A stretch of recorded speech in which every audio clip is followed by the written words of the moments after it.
ओम अज्ञानतिमिरान्धस्य ज्ञानञ्जनशलाकया चक्षुरुन्मिलितमेन तस्मै श्रीगुरुवे नमः। श्रीचैतन्यमनोभीष्टं स्थापितं येन भूतले स्वयं रूपकदा मह्यं ददाति स्वपदान्तिकं। वन्देऽहं श्रीगुरुः श्रीयुतपदकमलं श्रीगुरून् वैष्णवाचं श्रीरूपं साग्रजातं सगणरघुनाथान्वितं तं सजीवं साद्वैतं सावधूतं परिजनसहितं कृष्णचैतन्यदेवं श्रीराधाकृष्णपादान् सगणललिता श्रीविशाखान्विताश्च नित्यानन्दं नमस्तुभ्यं प्रेमानन्दप्रदायते कलौ कल्मषस्य नाशाय जानवीपतये नमः। नमो महावदन्याय कृष्ण प्रेम प्रदायते कृष्णाय कृष्ण चैतन्य नामिने गौरद्वित नमः। अनर्पित चरिचिरात करुणावतीर्णो कलौ समर्पित उन्नत उज्ज्वल रस स्वभक्ति श्रियम हरिपुरट सुंदर गुत्कदम्ब संदीपितम सदा हृदय कंदरे स्मृत्वा सच्चिनंदनम संसार दुःख जलदो पतितस्य कामा क्रोधादीन क्रम करे कवलीकृतस्य दुर्वासना निगडितस्य निराश्रयस्य चैतन्य चंद्रमं देहि कदावलंबम चैतन्य चंद्रमं हृदि कुंदम विकास्यम हृदयं विदेहि निज चिंतन भृंगरंगे किंचापराधतिमिर निविड्य विदूयं पादामृतं सदय पायत दुर्गतं माम आजानुलंबित भुजो कनकावदातो संकीर्तनेक पितरो कमलायताक्षो विश्वम्बरो द्विजवरो युधर्मपालो वंदे जगत्प्रियकरो करुणावतारो नमस्त्रय काल सत्याय जगन्नाथाय सुताय च सवृत्याय सपुत्राय सकलत्राय ते नमः। अवतीर्णो साकरुण्यो परिचिन्नो सदीश्वर श्रीकृष्ण चैतन्य नित्यानंदो द्वय भ्रातरम भजे स जयतु विशुद्ध विक्रमम कनकाभ्यम कमलायते क्षणम वरजानुनं विलंबितम खडभुज बहुधा भक्ति रसाभिनर्तकम जयतु जयतु देव कृष्ण चैतन्य चंद्रो जयतु जयतु कीर्तितस्य नित्यापवित्रम जयतु जयतु वृत्तस्य विश्वेश्वमूर्ते जयतु जयतु नित्यत्व स्वरूप प्रियाणम पंचतत्वात्मकम कृष्णम भक्त रूप स्वरूपकम भक्तावतारम भक्ताख्यम नमामि भक्ति शक्तिकम। जय श्री कृष्ण चैतन्य प्रभु नित्यानंद श्री अद्वैत गदाधर श्रीवासादि श्री गौर भक्तवृंद। हरे कृष्णा कृष्ण कृष्ण हरे हरे हरे राम राम राम हरे हरे। तो इसमें आज हम लोग को श्रीमद् चैतन्य भागवत के आदि खंड से प्यार नंबर 229 नंबर पढ़ना है। स्टोरी हमने बताई थी कि भगवान नित्यानंद प्रभु तीर्थ यात्रा का भ्रमण करते करते जो है उनकी भेंट जो है माधवेंद्रपुरी पाद से होती। ठीक है ना। माधवेंद्रपुरी जो है सन्यासी थे अपने गौड़ी वैष्णव संप्रदाय के, बहुत ही महत्वपूर्ण सन्यासी हैं जिनके शिष्य थे ईश्वरपुरी। ईश्वरपुरी के शिष्य कौन थे? भगवान चैतन्य महाप्रभु। तो परम गुरुदेव भगवान चैतन्य महाप्रभु के परम गुरुदेव कौन थे? माधवेंद्रपुरी। उनकी मुलाकात जो है नित्यानंद प्रभु से होती है। नित्यानंद प्रभु उनको अपना गुरु मानते थे और माधवेंद्रपुरी पाद नित्यानंद प्रभु को अपना गुरु मानते थे।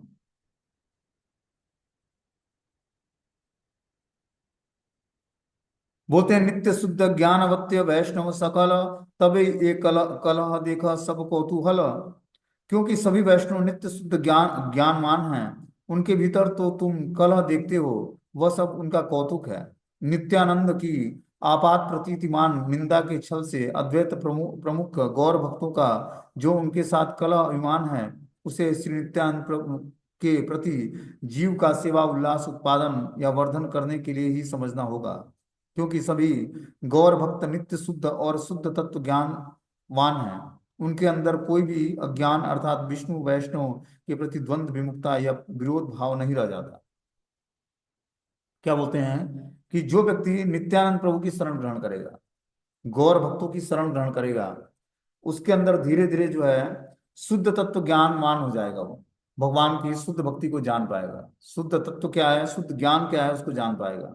उसके अंदर से अज्ञान, विष्णु वैष्णव के प्रति द्वंद्व, द्वेष, विमुखता, विरोधाभास, विरोध भाव, ये सब नष्ट हो जाएगा। कैसे? जब जीवात्मा भगवान श्री नित्यानंद प्रभु की शरण ग्रहण करेगा। जड़ भोगिक्षा या भेद युक्त अद्वैत ज्ञान सेवकों की क्रिया मुद्रा में अनभिज्ञ मूढ़ परिचर्याकारी का प्राकृतिक जीव बुद्धि से विद्वेष वश अन्य पक्ष ग्रहण करना सर्वनाश जनक है।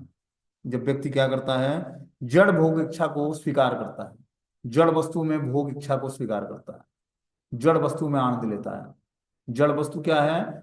जो जिसको चलाया जाता है। जैसे मान लो कि गाड़ी है, वो जड़ वस्तु है।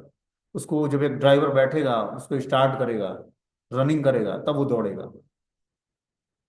तो सब सब जो है जड़ वस्तुओं में भोग की इच्छा करते हैं। इस शरीर भी जड़ पदार्थ है, इसमें अनेक भोग की इच्छाएं हैं। इस भोग की इच्छाओं को क्या करना है, भगवान की सेवा में लगानी है।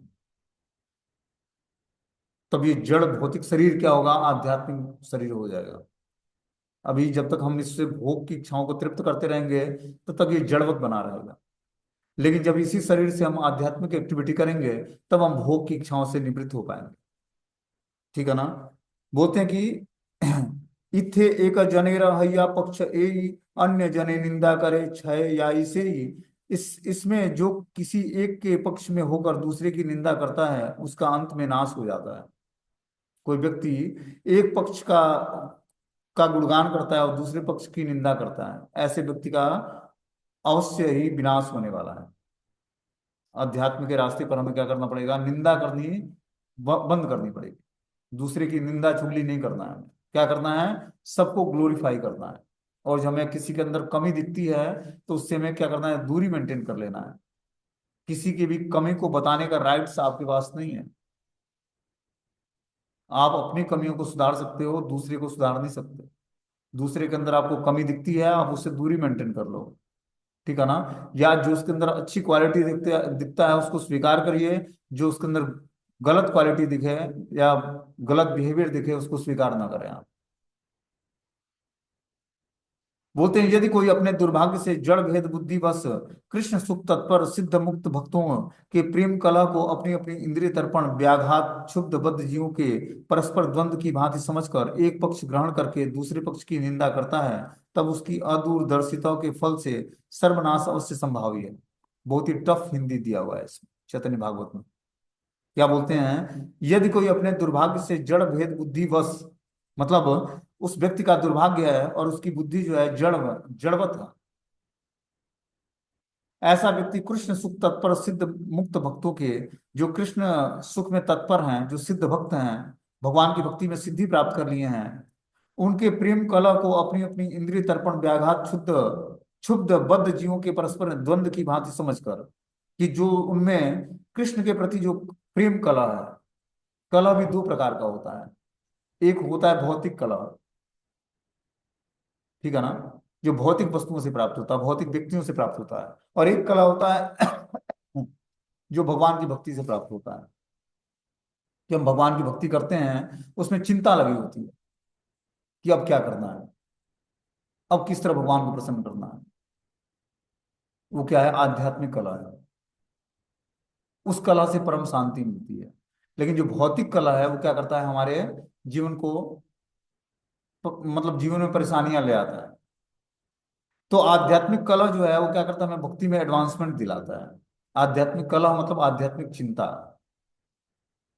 हर व्यक्ति चिंतित है, भौतिक संसार में हर व्यक्ति चिंतित है। कोई अध्यात्म में भी हमें चिंता करनी होती है, कैसे हम वैष्णव को सेवा करेंगे, कैसे भगवान की सेवा करेंगे, कैसे जो है भगवान को प्रसन्न करेंगे, कैसे वैष्णव को गुरु को प्रसन्न कर पाएंगे। ये भी एक चिंता है, आध्यात्मिक चिंता है ये। भौतिक संसार में अलग अलग अलग चिंताएं हैं, कैसे धन कमाना है, कैसे परिवार को मेंटेन करना है, किस तरह तीन पांच करके जो है हमें धन कमाना है। धन कमाना इतना आसान नहीं भौतिक संसार में, बहुत ही तिकड़मबाजी लगानी पड़ती है, कितने झूठ बोलने पड़ते हैं, तब जाकर बिजनेस व्यापार चलता है व्यक्ति का। ईमानदारी से धन कमाकर तो व्यक्ति जो है अपना ही पेट पालन नहीं कर, परिवार तो चलाना बहुत मुश्किल है। तो कितने प्रयास करने पड़ते हैं। वही बता रहे हैं यहाँ पर कि जो है इंद्रिय तर्पण व्याघात शुद्ध क्षुब्ध बद्ध जीवों के परस्पर द्वंद की भांति समझकर एक पक्ष ग्रहण करके दूसरे पक्ष की निंदा कोई व्यक्ति करता है, तब उसकी अदूरदर्शिता के फल से सर्वनाश अवश्य संभावी होता है। ऐसा जो दूसरे के अंदर इंद्रिय तृप्ति की अपने अंदर भावनाओं को लेकर, और जो प्रेम कला व्यापार करने वाले सिद्ध भक्त हैं उनके अंदर वो अगर जो कुछ कमियां देखता है और उनके एक पक्ष को ग्रहण करता है, दूसरे पक्ष की निंदा करता है, तो उसका अवश्य ही विनाश होने वाला है।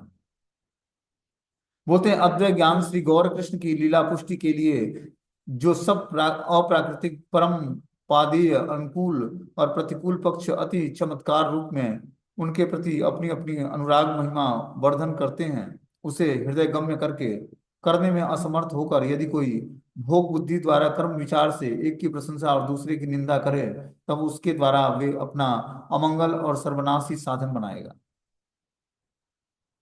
कि भक्त में कुछ अच्छी बातें दिखे और कुछ कमी दिखे, तो अच्छी जो बातें बातें दिखती हैं उसको तो स्वीकार करता है व्यक्ति, लेकिन अगर जो मान लो कि कोई कुछ कमी दिखती है उसको, तो उसको हमें बोलना नहीं है। भक्तों के अंदर भी कुछ कमियां होती हैं, उस कमियों को क्या करना है, ग्लोरीफाई नहीं करना है, दूसरे को बताना नहीं है। उसके अंदर जो अच्छी क्वालिटी है उसको स्वीकार करना, तब जाकर हमारा मंगल होगा। और जब हम भक्तों के अंदर कमी देखेंगे तो हमारा अवश्य ही विनाश हो जाएगा।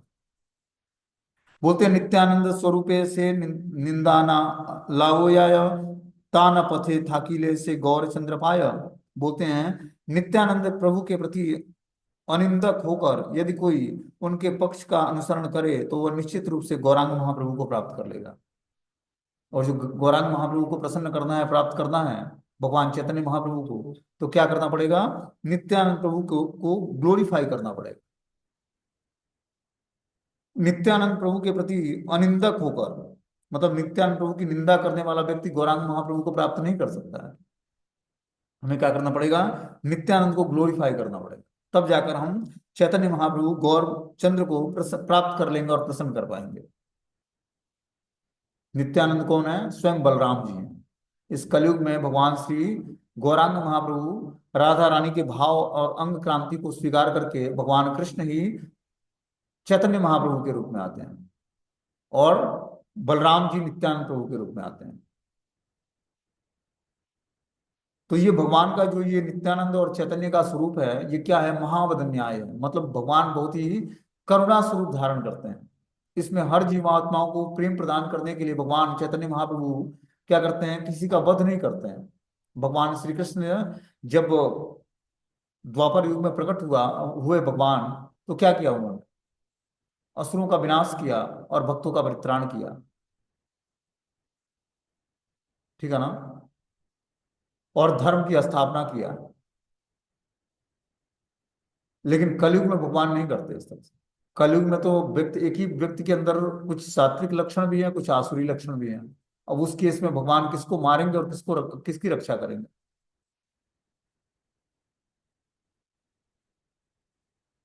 तो कलयुग में भगवान ने क्या किया, सबको भगवान अपने नाम से जोड़ दिया, हरि नाम से जोड़ दिया। कि जब जब व्यक्ति हरि नाम संकीर्तन से जुड़ेगा तो उसके अंदर धीरे धीरे सारे आसुरी लक्षण समाप्त हो जाएंगे। तो ये भगवान का महाबदन न्याय अवतार है। जब हम इस अवतार की शरण ग्रहण करते हैं हम जीवात्मा, तब धीरे धीरे हमारे जीवन में मंगल वातावरण क्रिएट होता है। ठीक है ना, तो हमें क्या करना पड़ेगा, भगवान गौरांग और नित्यानंद प्रभु को जानना पड़ेगा। कैसे हम जान पाएंगे, जब हम संकीर्तन से जुड़ेंगे। संकीर्तन जब हम करेंगे तभी हम भगवान को जान पाएंगे तब से। ठीक है, आगे इसमें बता रहे हैं कि जो है स्वयं या दूसरे के द्वारा श्री नित्यानंद प्रभु के निंदा वाद कार्य में किसी प्रकार की सहायता न करके निःश्रेय सारथी जीव स्वयं श्री नित्यानंद प्रभु की सेवा में नियुक्त रहकर श्रीमन महाप्रभु चैतन्य देव की कृपा प्राप्त करने के योग्य हो सकता है। श्री नित्यानंद प्रभु का अनुगमन करने से ही श्री गौर कृपा कटाक्ष अवश्य संभावी है। किंतु नित्यानंद प्रभु की सेवा छलना द्वारा अपना प्रायः श्री नित्यानंद प्रभु की निंदा या महात्म को कम करने का प्रयास निश्चय ही जीव को निरग नरकगामी बनाता है। और जो कोई व्यक्ति भगवान नित्यानंद प्रभु का अनुगमन न करके, ठीक है ना, और छल व्यवहार करता है नित्यानंद प्रभु के साथ, या उनको ग्लोरीफाई नहीं करता, उनकी निंदा करता है, या उनके महात्म को कम करना चाहता है, ऐसा प्रयास करने वाला जीव जो है भगवान गौरांग महाप्रभु की कृपा कटाक्ष का पात्र नहीं बन पाएगा। हे ना दीने हेवे श्री चैतन्य नित्यानंद, देखी वे वेष्टित चतुर्दिक भक्त वृंद। क्या कभी ऐसा दिन भी होगा जब मैं श्री चैतन्य महाप्रभु और श्री नित्यानंद प्रभु का चारों ओर से भक्त वृंद वेष्टि रूप में दर्शन कर पाऊंगा। वृंदावन दास ठाकुर यहाँ पर बोलते हैं कि क्या कभी ऐसा दिन भी आएगा जब मैं नित्यानंद प्रभु और चैतन्य महाप्रभु के को चारों ओर से भक्त वृंदों के द्वारा घिरे हुए रूप में दर्शन कर पाऊं। कि बीच में भगवान चैतन्य और नित्यानंद प्रभु हैं और चारों ओर भक्त वृंद की गोष्ठी उनको घेरे हुए है। ऐसा दर्शन मुझे कब प्राप्त होगा। सर्वभावे स्वामी एन हय नित्यानंद, तार हैया भजी एन प्रभु गौरचंद्र। सर्वभाव में श्री नित्यानंद प्रभु मेरे स्वामी हों, मेरी यही इच्छा है कि मैं उनका होकर ही गौरचंद्र का भजन करूं। जब तक हम नित्यानंद प्रभु की शरण ग्रहण नहीं करेंगे, तब तक गौरांग महाप्रभु का भजन नहीं हो पाएगा। तो गौर भजन करने के लिए हमें नित्यानंद प्रभु की शरण करना, उनको स्वामी मानना पड़ेगा, उनको गुरु मानना पड़ेगा, उनके अनुसार ही अपने जीवन को चलाना पड़ेगा, तभी हम गौरांग महाप्रभु को जान पाएंगे। बोलते हैं कि स्वामी शब्द देखने मात्र से कोई जैसे गौर नागरी की भांति श्री नित्यानंद को अपना स्वामी बनाने का प्रयास न करे। श्री गुरुदेव श्री नित्यानंद प्रभु के अनुगत्य में नित्यानंद प्रभु के साथ श्री गौरांग महाप्रभु का सेवा व्रत ही गौर भक्त ग्रंथकार की नित्य अभिलाषा है। श्री नित्यानंद के अनुगत्य में उनको ही प्रभु रूप में वर्ण पूर्वक उनका ही संपाद्य और उनके अधिकार में ही श्री गौर सेवा के अनुकूल भाव में से सहायक प्रचेष्टा में ही श्री ग्रंथकार वृंदावन दास ठाकुर का गौर भजन अनुराग निहित है। यहाँ नित्यानंद प्रभु बताते हैं कि अगर जो किसी को गौर भजन करना है, तो ग्रंथकार जो है वृंदावन दास ठाकुर हैं, वो बोलते हैं कि हमें क्या करना पड़ेगा, गौर सेवा के अनुकूल भाव और सहायक प्रचेष्टा जागृत करनी पड़ेगी। जो गौर भगवान गौरांग महाप्रभु की सेवा के लिए जो अनुकूल भाव है, अनुकूल भाव क्या है कि हर व्यक्ति को, हर भक्त को ग्लोरीफाई करना। खासकर नित्यानंद प्रभु को जब हम ग्लोरीफाई करते हैं, तो भगवान चैतन्य महाप्रभु बहुत प्रसन्न होते हैं उससे, और हम पर कृपा होती है। नित्यानंद स्वरूपेर स्थाने भागवत, जन्मे जन्मे परिवार यही अभिमत। मेरा यही अभिलाषा है कि मैं जन्म जन्मांतर श्री नित्यानंद स्वरूप के पास श्रीमद् भागवतम का अध्ययन करूं। क्या बोलते हैं वृंदावन दास ठाकुर की, मेरी यही मात्र अभिलाषा है, अभिप्राय है कि मैं जन्म जन्मांतर श्री नित्यानंद स्वरूप के पास श्रीमद् भागवतम का अध्ययन करूं। श्री नित्यानंद प्रभु द्वारा मुझ में श्रीमद् भागवतम का अर्थ हृदय में धारण करने की शक्ति संचार करने पर उनके भृत्य रूप में मैं अनुक्षण उनके समीप श्रीमद् भागवतम का पाठ करके उनके निकट ही श्रीमद् भागवतम का सिद्धांत और उनकी अनुमोदित सेवा प्रणाली हृदय में निरंतर धारण करूंगा। अपने स्वार्थ के वशीवर्ती होकर श्री नित्यानंद गुरुदेव के पाद पद्म लंघन करके, जैसे अभिन्न नित्यानंद श्रीमद् भागवतम ग्रंथ का इंद्रिय तोषण के लिए व्यवसाय रूप में से व्यवहार न करूं।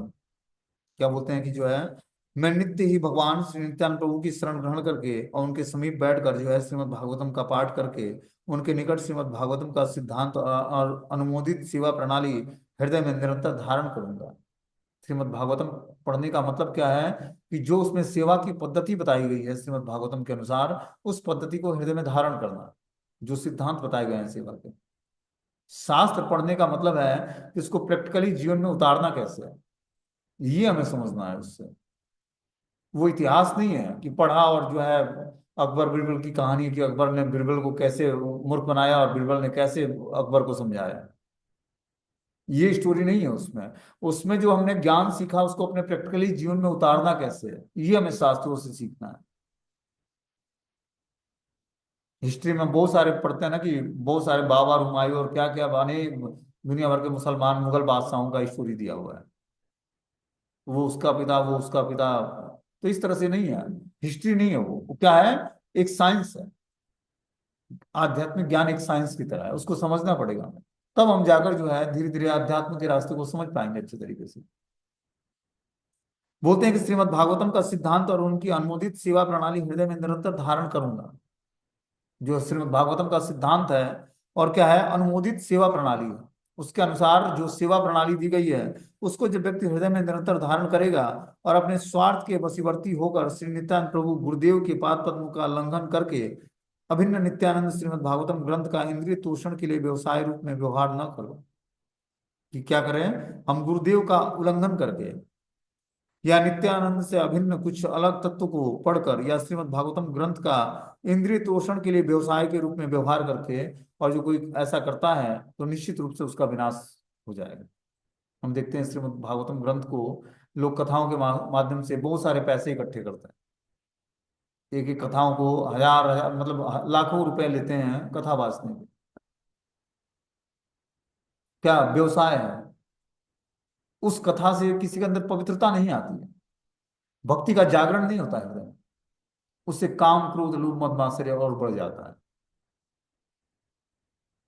वैसी कथा जो है अनर्थ उत्पन्न करती है, क्योंकि वाचक ही अनर्थ भरा हुआ है। वाचक कम से कम भगवान का भजन करने वाला हो, धन का लोभी ना हो, इस उद्देश्य से ना श्रीमद् भागवतम वाचे कि हमें धन मिलेगा। तब व्यक्ति का हृदय परिवर्तन होगा उससे, तब उसके अभद्रता नष्ट होगी। नहीं तो वो तो अनर्थ बांटेगा। वो कथा जो है अनर्थ हो जाएगी, अनर्थ अनार्थिक चीजों को उत्पन्न करेगी व्यक्ति के हृदय में। संसार में बहुत सारे लोग कथावाचक हैं, लेकिन जब तक व्यक्ति भगवान का भजन से नहीं जुड़ेगा, तब तो वो कथा क्या करेगा? भगवान के चरित्र का उसके हृदय में स्फुरणा कैसे जागृत होगी? भगवान के चरित्र का वर्णन पढ़ के ये रट्टा मार के श्रीमद् भागवतम नहीं पढ़ा जाता। ये क्या है? ये तत्व ज्ञान है, रियलाइजेशन है, वेदों का पक्व फल है। इसको व्यक्ति तभी प्राप्त कर सकता है जब वो भगवान के भजन से जुड़ेगा, तभी जान पाएगा कि श्रीमद् भागवतम का रहस्य क्या है।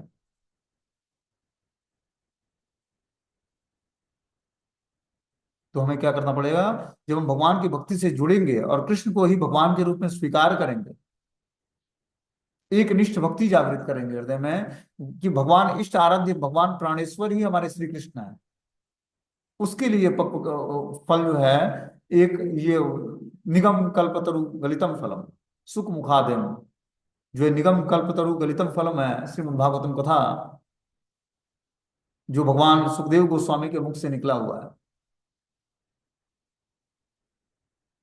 क्या है? वेदों का निचोड़ पक्व फल है। जैसे होता ना कि आम में क्या होता है, गुद्दा होता है और गुठली होती है। तो उसका जो है जो पल्प होता है उसको निकाल लिया जाए तो गुठली फेंक दिया जाए। तो क्या है, इसमें से गुठली फेंक दे मतलब इसमें से भगवान जो व्यास देव थे उन्होंने क्या किया, श्रीमद् भागवतम को ऐसे कंपाइल किया कि उसमें शुद्ध भक्ति और मिश्रित भक्ति नहीं है, शुद्ध भक्ति है, मिश्रित भक्ति नहीं है उसमें। भगवान की जो प्योर डिवोशनल सर्विस है वो उसमें श्रीमद् भागवतम में दिया हुआ है, न कि मिश्रित भक्ति। हम लोगों ने भगवत गीता में सुना होगा अलग अलग सिद्धांत कि कैसे हमें अपनी इंद्रियों को मन को कंट्रोल करना है, क्या मिश्रित भक्ति है, क्या भगवान की शुद्ध भक्ति है, क्या जो है कनिष्ठ लेवल की भक्ति है। लेकिन श्रीमद् भागवतम ऐसा नहीं है। श्रीमद् भागवतम बस शुद्ध भक्तों का चरित्र और शुद्ध भगवान की भक्ति क्या है उसका रास्ता बताता है कि कैसे उस रास्ते पर चलना है। बोलते हैं जय जय महाप्रभु श्री गौराचंद्र, दिलाओ नीलाओ तुम्ही प्रभु नित्यानंद, महाप्रभु श्री गौरांग चंद्र आपकी जय हो जय हो। आपने मुझे श्री नित्यानंद प्रभु को दिला दिया है, दिला दिया था, और आपने ही उन्हें फिर से मुझे मुझसे ले लिया है। क्या बोलते हैं कि आपने ही हमें, हे गौरांग महाप्रभु आपकी जय जयकार हो, आपने ही हमें नित्यानंद प्रभु को दिया था और आपने ही मुझसे नित्यानंद प्रभु को ले लिया है। तथापि यह यही कृपा कर महाशय, तो माते ताहाते एन चित्त वृत्ति रय। तब भी हे महाप्रभु आप ऐसी कृपा कीजिए कि जिस प्रकार भी हो आप एवं प्रभु नित्यानंद में मेरी चित्त वृत्ति बनी रहे। ये भगवान से प्रार्थना करते हैं वृंदावन दास ठाकुर कि आप हम पर अनुग्रह करें, कि आप ऐसी कृपा करें कि जिस प्रकार भी हो हमारी मति जो है भगवान नित्यानंद प्रभु में हमारी चित्त वृत्ति लगी रहे। बोलते हैं श्रीमद महाप्रभु ने मेरी तरह दीनहीन के प्रति अहेतुकी की कृपा प्रकाश करके श्री नित्यानंद प्रभु को मेरे गुरु रूप में प्रदान करके प्रदान पूर्वक अनुग्रह वितरण किया था, एवं नित्यानंद प्रभु की लीला संगोपम में उन्होंने ही फिर उनको मेरे निकट से ग्रहण किया था। हे प्रभु उनकी एवं आपकी लीला संगोपन हेतु अदर्शन से मेरी चित्तवृत्ति जैसे अन्यत्र धावित न हो, इस प्रकार कृपा करें। मैं जैसे चिर दिन ही आप दोनों के पाद पद्मों की सेवा में अपने अवश्य विक्षिप्त चित्त को संलग्न रख सकूं। इस उक्ति द्वारा ग्रंथकार ने प्रत्येक श्री गुरुदास को दैन्य और स्वरूप धर्म की शिक्षा प्रदान की है।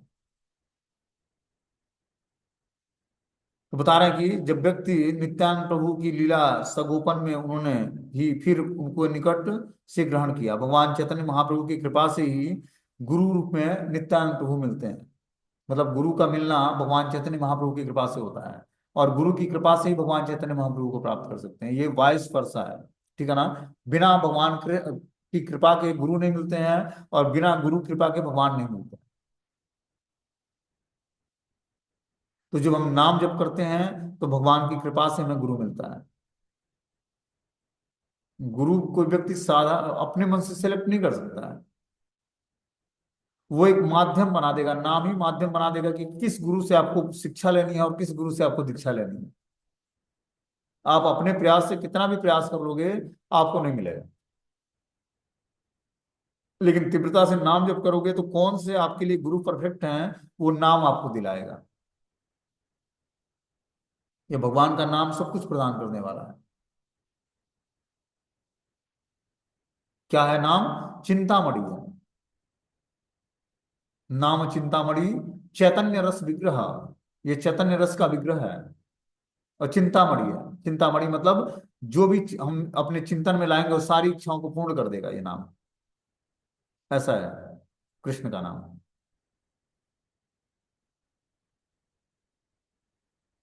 बोलते हैं तुम्हारा परम भक्त नित्यानंद राय, बिना तुम्ही दिले तार की हना ही पाय।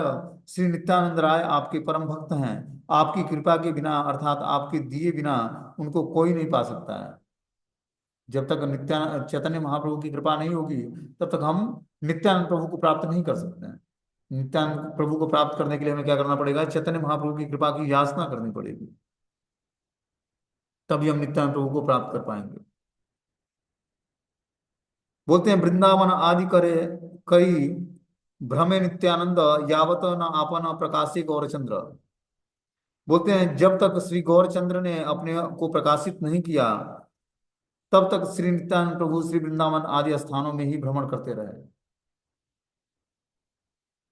क्या? गौरचंद्र ने अपने को प्रकाशित नहीं किया। भगवान नित्यानंद प्रभु 12 वर्ष की अवस्था में तीर्थों का भ्रमण करने निकले, और 20 वर्ष की अवस्था में भगवान गौरांग महाप्रभु से उनकी मुलाकात हुई। 8 वर्ष तक लगातार उन्होंने तीर्थों का भ्रमण किया। तो जब तक भगवान गौरांग महाप्रभु ने अपने प्रकाश प्रकट नहीं किए थे, ठीक है ना, तब तक नित्यानंद प्रभु वृंदावन आदि स्थानों में भ्रमण करते रहे। श्री सुंदर द्वारा निज नाम प्रेम वितरण लीला प्रकाश करने से पूर्व नित्यानंद प्रभु ने श्री धाम वृंदावन आदि विभिन्न तीर्थों में भ्रमण किया।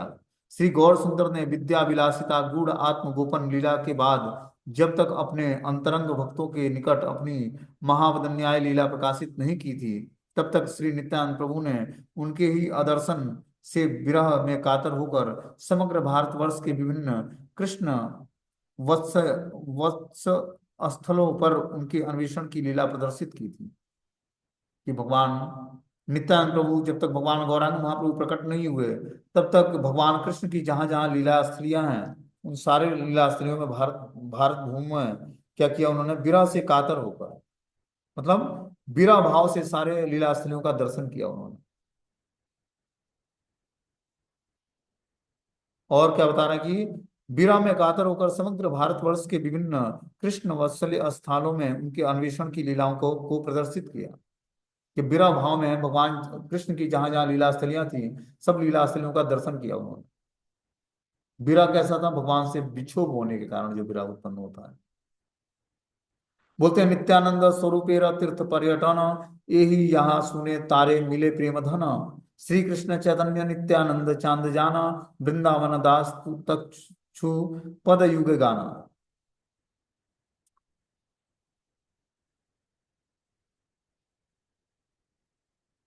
जो कोई श्री नित्यानंद प्रभु की तीर्थ यात्रा को सुनेगा, उसको कृष्ण प्रेम का धन प्राप्त होगा। श्री कृष्ण चैतन्य और नित्यानंद प्रभु जिनके जीवन है, वे वृंदावन दास ठाकुर उनके युगल श्री चरणों में अपनी उनकी महिमा का गान करते हैं। तो बता रहे हैं कि जो वृंदावन दास ठाकुर हैं, वो उनके प्राण धन कौन है? श्री चैतन्य गोसाई और नित्यानंद उनके प्राण धन है। और उनके युगल चरण ही उनकी महिमा का गान करते हैं। जो भगवान गौरांग और नित्यानंद प्रभु के युगल चरण हैं, उनका ही गान वृंदावन दास ठाकुर इस अध्याय में करते हैं। और क्या वो आशीर्वाद देते हैं कि जो कोई व्यक्ति नित्यानंद प्रभु की तीर्थ यात्रा का ये प्रसंग सुनेगा, उसे निश्चित रूप से भगवान श्री कृष्ण का प्रेम धन प्राप्त होगा। तो हमें प्रेम धन चाहिए भगवान कृष्ण का। तो ये नित्यानंद प्रभु का तीर्थ यात्रा का जो हम लोगों ने ये लेसन सुना उसको ध्यान पूर्वक सुनना पड़ेगा, तब हमें कृष्ण प्रेम प्राप्त होगा। ये आशीर्वाद कौन देता है? वृंदावन दास ठाकुर इस अध्याय को सुनने का महात्म बताते हैं। इस प्रकार ये नवम अध्याय समाप्त हो जाता है।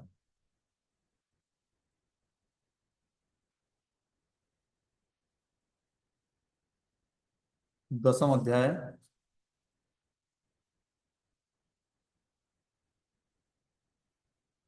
थोड़ा सा इसका हम लोग समरी सुन लेते हैं, फिर क्लासेज इस पर कल होगा, ठीक है ना? 10वां अध्याय का समरी सुन लेते हैं। बोलते हैं इस अध्याय में गंगादास पंडित की सभा में विश्वम्भर का विद्या विलास, मुरारी गुप्त के साथ कौतुकवाद, वल्लभाचार्य तनय लक्ष्मी देवी का पाणी ग्रहण और पुत्र वधु के आगमन के कारण गृह में सची देवी का नाना वैभव दर्शन वर्णित हुआ है। क्या क्या लीला इसमें हुआ है? भगवान गौरांग महाप्रभु गंगादास पंडित के वहां पढ़ने जाते हैं, विश्वम्भर की विद्या विलास लीला होती है। इस अध्याय में आपको बताया जाएगा कि भगवान गंगादास पंडित को गुरु के रूप में स्वीकार करते हैं। जो सांदीपनी मुनि थे वही गौरांग महाप्रभु की लीला में गंगादास पंडित के रूप में आते हैं। भगवान गौरांग महाप्रभु से विद्या विलास लीला संपन्न करते हैं, मतलब पढ़ाई करते हैं। मुरारी गुप्त के साथ कौतुकवाद, भगवान चैतन्य महाप्रभु का मुरारी गुप्त के साथ कौतिकतावादी लीला होती है। वल्लभाचार्य तनय लक्ष्मी देवी का पाणी ग्रहण और पुत्र वधु के आगमन के कारण गृह में सची देवी का नाना वैभव दर्शन वर्णित हुआ है। कि पुत्र वधु लक्ष्मी प्रिया से भगवान गौरांग महाप्रभु का विवाह जो होता है, तो उसका वर्णन इस अध्याय में होगा। बोलते हैं निमाई पंडित प्रतिदिन प्रातः काल में संध्या आदि कृत्य आदि समाप्त करके समस्त शिष्यों के साथ गंगादास पंडित की सभा में आकर बैठते और उनके साथ पक्ष प्रतिपक्ष करते। जो निमाई के निकट ग्रंथ विचार करने की इच्छा न करते, उनके पक्ष का प्रभु समर्थन नहीं करते और उनके अनुगत्य न होकर स्वतंत्र भाव से पाठ अभ्यास करने का कुफल प्रदर्शन करते। मुरारी गुप्त को अपने निकट पाठ अभ्यास करते न देखकर एक दिन मुरारी के साथ निमाई ने कुछ कौतुक करने के अभिप्राय से व्याकरण चिंता की अपेक्षा रोगी की चिंता ही गुप्त के पक्ष में शोभनीय की। मुरारी गुप्त वैद्य थे, वैद्य मतलब डॉक्टर। तो भगवान गौरांग महाप्रभु ने बोला कि हे मुरारी, तुम व्याकरण की चिंता ना करके रोगी की चिंता करते हो, क्योंकि तुम पेशे से वैद्य हो। तो तुम हमारे साथ रहकर व्याकरण की चिंता किया करो, क्योंकि महाप्रभु व्याकरण पढ़ाते थे पाठशाला में। तुम रोगी की चिंता छोड़कर क्या करो? व्याकरण की चिंता किया करो। ये मुरारी गुप्त से कौतुक किया, हंसी मजाक किया महाप्रभु ने।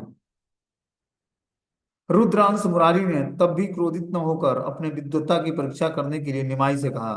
प्रभु और भृत्य में पूर्व पक्ष उत्तर पक्ष प्रारंभ हुआ। अपनी कृपा के प्रभाव से ही परम पंडित मुरारी की व्याख्या श्रवण करके प्रभु द्वारा परम संतोष के साथ मुरारी के अंग पर पद्म हस्त अर्पण करते ही मुरारी की देह में परम आनंद हो गया। तो मुरारी गुप्त क्या करते हैं? अपने परम पांडित्य की व्याख्या करके भगवान चैतन्य महाप्रभु को परम संतोष का अनुभव हुआ। मुरारी गुप्त के ज्ञान प्रदान करने से, मतलब उनके पांडित्य से। क्या करते हैं भगवान चैतन्य महाप्रभु? अपना हस्त कमल उनके सर पर रखते हैं और अंग पर उससे क्या करते हैं? सहलाते हैं। तो मुरारी गुप्त के देह में परम आनंद हो गया। मुरारी विचार करने लगे कि ऐसा अलौकिक पांडित्य प्राकृतिक मनुष्य में असंभव है। मैं देख रहा हूं कि समस्त नवद्वीप में उनकी भांति सबुद्धिमान और कोई नहीं है। मुरारी गुप्त ने कहा, ठाकुर, मैं तुम्हारे निकट ही पुस्तक चिंतन करूंगा। इस प्रकार कौतुक करके निमाई अपने साथियों सहित गंगा स्नान के बाद गृह में चले जाते हैं। नवद्वीपवासी भाग्यवान मुकुंद संजय के बाहरी गृह में स्थित चंडी मंडप में निताई पंडित ने छात्र गोष्ठी के साथ अपनी पाठशाला स्थापित की थी और वहीं पर अपनी व्याख्या का स्थापन, परम व्याख्या खंडन आदि नाना लीला प्रदर्शन किया था। अध्यापन करते समय निमाई यह कहकर अपनी विद्वत्ता का अहंकार करते कि कलयुग में मैं देख रहा हूं कि संधि प्रकरण ज्ञान शून्य व्यक्ति की भी भट्टाचार्य उपाधियां हैं। कि जो व्यक्ति ज्ञान से शून्य है उसकी भी उपाधि क्या है? भट्टाचार्य लिखता है वो अपने टाइटल में। नवद्वीप में अभी इस प्रकार का पंडित कोई नहीं है जो मेरी उत्तर का समाधान दे सके, देने में समर्थ हो सके। इधर सची माता निमाई की आयु विवाह के युग देखकर उसके विवाह के लिए सर्वदा चिंता करने लगी। देव युग से नवद्वीपवासी वल्लभाचार्य नामक किसी एक सत्कुल सुशील विप्र की महालक्ष्मी स्वरूपिणी कन्या लक्ष्मी प्रिया ने एक दिन स्नान करने के उपलक्ष्य में गंगा घाट पर अपने प्रभु गौर नारायण का दर्शन पाकर मन ही मन उनके पाद पद्मों की वंदना करने लगी। तो लक्ष्मी प्रिया माता का विवाह भगवान गौरांग महाप्रभु से होता है। ईश्वर की इच्छा से उसी दिन बनमाली नामक नवद्वीप वासी एक घटक विप्र ने सची माता के निकट वल्लभाचार्य की कन्या लक्ष्मी देवी के साथ निमाई का विवाह प्रस्ताव रखा। किंतु सची देवी के निकट कोई विशेष आशा या मनोयोग न देखकर विप्र दुखी मन से वापस जा रहा था। इसी समय पक्ष पर निमाई ने के साथ बनमाली विप्र का साक्षात्कार हो गया। विप्र से समस्त कथा सुनकर जननी के निकट निमाई ने अपने विवाह का सम्मति सूचक इशारा किया। अगले दिन विप्र को बुलाकर सची माता ने जिससे प्रस्तावित विवाह कार्य शीघ्र ही संपन्न हो वैसी व्यवस्था करने के लिए कहा। विप्र ने आनंद से उसी क्षण जाकर कन्या पक्ष को इस संबंध में के विषय में वर पक्ष की सम्मति प्रकट की, जिसे सुनकर वल्लभाचार्य भी आनंद पूर्वक उससे सहमत हो गए और कहा कि वे दारिद्र्यता के कारण जमाता को पांच हरितकी के अलावा और कुछ दहेज देने में असमर्थ हैं। वर और कन्या दोनों पक्षों की सम्मति से शुभ दिन स्थिर हुआ। विवाह में पहले दिन वल्लभाचार्य ने आकर शुभ लगन में जमाता निमाई को अधिवास कृत्य संपन्न किया। मांगलिक वैदिक और लौकिक अनुष्ठान आदि यथाविधि संपादित किया। अगले दिन शुभ गोधूली लग्न में गोष्ठी के साथ निमाई पंडित ने वल्लभाचार्य के गृह में शुभ यात्रा की और यथाविधि लक्ष्मी देवी का पानी ग्रहण संस्कार किया। दूसरे दिन संध्या के समय निमाई लक्ष्मी देवी के साथ अपने गृह में वापस आ गए। सास माता सची देवी विप्र पत्नियों को साथ लेकर महालक्ष्मी पुत्र वधू को गृह में वरण करके ले आई। उस समय से अपने गृह में अलौकिक ज्योति और सौरभ आदि नानाविध संपन्न और वैभव के आविर्भाव का दर्शन करके सची माता ने निज पुत्र वधू में साक्षात कमला का अधिष्ठान जानकर परमानंद प्राप्त किया कि जो वधू आई है घर में ये साक्षात लक्ष्मी स्वरूपिणी है। ये देखकर माता सची देवी बड़ी प्रसन्न होती हैं। वैकुंठपति श्री गौर नारायण और उनकी स्वरूपिणी शक्ति श्री रमा स्वरूपिणी श्री लक्ष्मी देवी की अवस्थान हेतु सची गृह साक्षात शुद्ध सत्वमय अभिन्न वैकुंठ रूप में प्रकटित हो गया। अब माता लक्ष्मी प्रिया के आने मात्र से और स्वयं भगवान गौर नारायण के घर में होने से वो घर वैकुंठ रूप में प्रकटित हो गया। किंतु निरंकुश भगवत इच्छा से तब भी उनकी प्रच्छन्न लीला कोई समझ न पाया। भगवान अपनी योग माया शक्ति से ऐसा आवरण क्रिएट कर दिया कि जो भगवान की ये प्रत्यक्ष लीलाएं थी कोई उसको रियलाइज नहीं कर पाया कि स्वयं भगवान गौरांग महाप्रभु स्वयं भगवान है और उनकी पत्नी लक्ष्मी प्रिया स्वयं लक्ष्मी है। तो इस तरह से इस अध्याय में इन लीलाओं को हम लोग सुनेंगे। कल की क्लास से ये लीलाएं शुरू हैं। ठीक है, हरे कृष्णा।